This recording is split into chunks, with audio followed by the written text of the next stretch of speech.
sehat untuk seluruh peserta webinar pada sore hari ini. Pertemuan yang kita adakan pada sore hari ini pada dasarnya adalah pertemuan sebuah forum untuk memperlihatkan sebagian dari tanggung jawab kaum akademik atau kaum intelektual. Oleh karena itu, izinkan saya pada sore hari ini mewakili teman-teman yang sudah menandatangani pernyataan sikap untuk membacakan di hadapan para guru besar yang saya hormati, para doktor, kemudian juga saudara-saudara mahasiswa ataupun juga peserta webinar yang lainnya. Pengesahan Undang-Undang Cipta Kerja pada tanggal 5 Oktober 2020 yang dilaksanakan pada tengah malam sungguh mengejutkan kita semua. Sebuah pekerjaan politik yang dilakukan pada waktu tengah malam seringkali berdekatan dengan penyimpangan.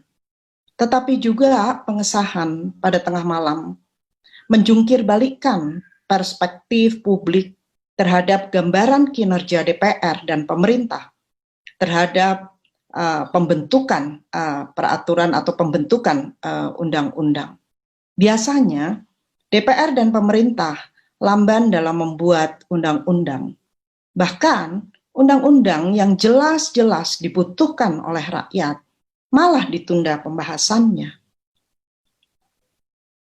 Kenapa Undang-Undang Cipta Kerja yang prosedur dan materi muatannya sebagaimana tadi telah disampaikan banyak bermasalah harus terburu-buru disahkan, bahkan sampai menyita waktu istirahat para anggota dewan dan menteri-menteri yang terhormat. Begitu banyak telaah ilmiah yang mengkritik kehadiran Undang-Undang Cipta Kerja. Tapi pembuat undang-undang bergeming.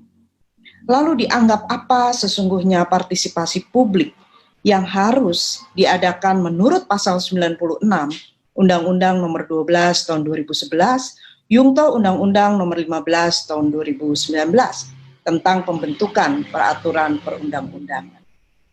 Apakah memang tidak ingin mendengar suara kami, suara rakyat, sebagai pemegang kedaulatan di negeri ini? Untuk siapa sebetulnya Undang-Undang Cipta Kerja ini jika rakyat tidak didengarkan? Padahal undang-undang itu adalah cara rakyat untuk menentukan bagaimana cara negara diatur dan bagaimana cara negara diselenggarakan. Undang-Undang Cipta Kerja ini, sebagaimana tadi sudah disampaikan, bahkan seringkali melanggar nilai-nilai konstitusi yang ada dalam Undang-Undang Dasar 1945. Contohnya, pasal 18 ayat 5 Undang-Undang Dasar 1945 menyatakan, pemerintah daerah dijalankan dengan otonomi seluas-luasnya, kecuali terhadap kewenangan yang ditentukan sebagai kewenangan pusat. Ternyata Undang-Undang Cipta Kerja ini banyak sekali menarik semua kewenangan ke pusat dengan ratusan peraturan pemerintah yang menjadi turunan undang-undang ini.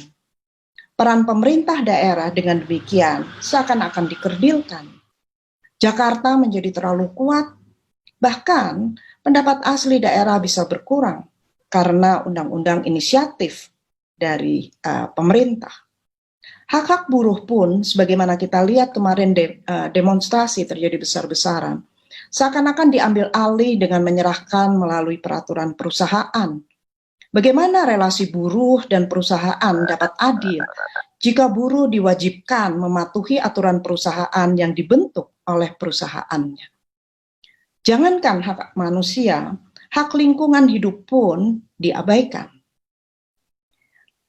Pak Presiden, Bapak Menteri, para anggota DPR yang terhormat, serta semua tim yang terlibat di dalam pembentukan Undang-Undang Cipta Kerja.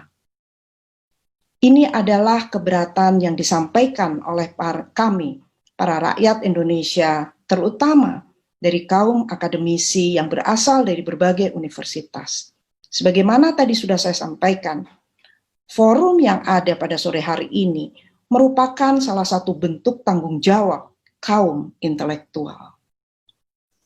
Kami berharap agar bapak-bapak, ibu-ibu yang terhormat, serta saudara-saudara yang lainnya yang terlibat di dalam pembentukan Undang-Undang Cipta Kerja ini dengan sungguh-sungguh mendengarkan suara keberatan kami rakyat Indonesia.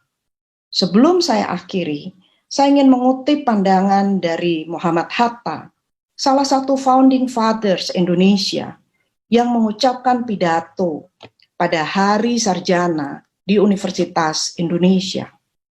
Pada saat itu, Bung Hatta mengatakan, karena semua dipandang mudah dengan semangat avanturir, mengalahkan rasa tanggung jawab, timbullah anarki dalam politik dan ekonomi, serta penghidupan sosial, dengan akibatnya yang tidak dapat dielakkan, yaitu korupsi dan demoralisasi. Muhammad Hatta, tanggung jawab moral kaum inteligensia. Pak Jokowi, Bapak Menteri, Ibu-ibu anggota Dewan yang terhormat, salam hormat dan salam sayang dari kami semua, karena kami tidak menginginkan Indonesia bergerak ke arah negara di mana demoralisasi dan korupsi itu terjadi secara meluas akibat dibuatnya dan disetujuinya Undang-Undang Cipta Kerja.